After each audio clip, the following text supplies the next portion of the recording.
Breaking news చూస్తున్నాం. పశ్చిమ గోదావరి జిల్లా తాడేపల్లిగూడెం ఏలూరు కాలువగట్టు వార్పు రోడ్లో ఇరిగేషన్ డిఈ కార్యాలయంలో అక్రమంగా చెట్లు నరికివేశారు ఇరిగేషన్ అధికారులు. ఈ కథనాన్ని రచ్చ మీడియా ఎక్స్క్లూజివ్గా అందిస్తోంది. ఇటీవల గాలివానకు ఒరిగిన చెట్లు పేరు చెప్పుకుని మంచిగా ఉన్న సుమారు 10 చెట్లను ఇరిగేషన్ అధికారులు నరకడంపై తీవ్ర స్థాయిలో విమర్శలు వెలువెత్తున్నాయి. అనధికారికంగా చెట్లు నరకడమే కాకుండా అయిన కాడికి అమ్ముకుని సొమ్ములు చేసుకున్నారనే ఆరోపణ వెలువెత్తున్నాయి. ఎటువంటి అనుమతులు లేకుండా చెట్లు నరకడమే కాక పాట పెట్టకుండా వాటి కలప అమ్ముకోవడంపై మండిపడుతున్నారు స్థానికులు. చెట్టు నరకాలంటేనే అనుమతి తప్పనిసరి, అటువంటిది ఏకంగా సుమారు 10 చెట్లు ఇక్కడ ఇరిగేషన్ కార్యాలయంలో నరికి లక్ష విలువ చేసే కలప అమ్ముకోవడంపై తీవ్ర స్థాయిలో ధ్వజమెత్తుతున్నారు. ఇంకా ఈ కార్యాలయంలో మిగిలి ఉన్న చెట్లు నరికి సొమ్ము చేసుకునే పనిలో ఇరిగేషన్ అధికారులు ఉన్నట్లు సమాచారం అందుతోంది.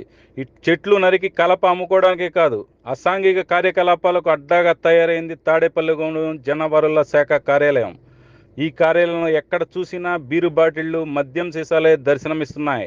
ఎటువంటి అనుమతులు లేకుండా చెట్లు నరికి పాట లేకుండా వాటి కలప అమ్ముకోవడమే కాకుండా అసాంఘిక కార్యకలాపాలకు అడ్డగా ఇరిగేషన్ కార్యాలయం తయారు చేసిన ఇరిగేషన్ డిఈ, ఏఈ మిగిలిన సిబ్బందిపై క్రిమినల్ కేసులు నమోదు చేసి కఠిన చర్యలు తీసుకోవాలని ప్రజలు డిమాండ్ చేస్తున్నారు.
బ్రేకింగ్ న్యూస్ చూస్తున్నాం. పశ్చిమ గోదావరి జిల్లా తాడేపల్లిగూడెం ఏలూరు కాలువగట్టు వార్పు రోడ్లో ఇరిగేషన్ డిఈ కార్యాలయంలో అక్రమంగా చెట్లు నరికివేశారు ఇరిగేషన్ అధికారులు. ఈ కథనాన్ని రచ్చ మీడియా ఎక్స్క్లూజివ్గా అందిస్తోంది. ఇటీవల గాలివానకు ఒరిగిన చెట్లు పేరు చెప్పుకుని మంచిగా ఉన్న సుమారు 10 చెట్లను ఇరిగేషన్ అధికారులు నరకడంపై తీవ్ర స్థాయిలో విమర్శలు వెలువెత్తున్నాయి. అనధికారికంగా చెట్లు నరకడమే కాకుండా అయిన కాడికి అమ్ముకుని సొమ్ములు చేసుకున్నారనే ఆరోపణ వెలువెత్తున్నాయి. ఎటువంటి అనుమతులు లేకుండా చెట్లు నరకడమే కాక పాట పెట్టకుండా వాటి కలప అమ్ముకోవడంపై మండిపడుతున్నారు స్థానికులు. చెట్టు నరకాలంటేనే అనుమతి తప్పనిసరి, అటువంటిది ఏకంగా సుమారు 10 చెట్లు ఇక్కడ ఇరిగేషన్ కార్యాలయంలో నరికి లక్ష విలువ చేసే కలప అమ్ముకోవడంపై తీవ్ర స్థాయిలో ధ్వజమెత్తుతున్నారు. ఇంకా ఈ కార్యాలయంలో మిగిలి ఉన్న చెట్లు నరికి సొమ్ము చేసుకునే పనిలో ఇరిగేషన్ అధికారులు ఉన్నట్లు సమాచారం అందుతోంది. ఈ చెట్లు నరికి కలప అమ్ముకోవడానికే కాదు, అసాంఘిక కార్యకలాపాలకు అడ్డాగా తయారైంది తాడేపల్లిగూడెం జనవనరుల శాఖ కార్యాలయం.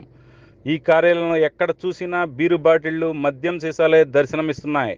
ఎటువంటి అనుమతులు లేకుండా చెట్లు నరికి పాట లేకుండా వాటి కలప అమ్ముకోవడమే కాకుండా అసాంఘిక కార్యకలాపాలకు అడ్డగా ఇరిగేషన్ కార్యాలయం తయారు చేసిన ఇరిగేషన్ డిఈ, ఏఈ మిగిలిన సిబ్బందిపై క్రిమినల్ కేసులు నమోదు చేసి కఠిన చర్యలు తీసుకోవాలని ప్రజలు డిమాండ్ చేస్తున్నారు.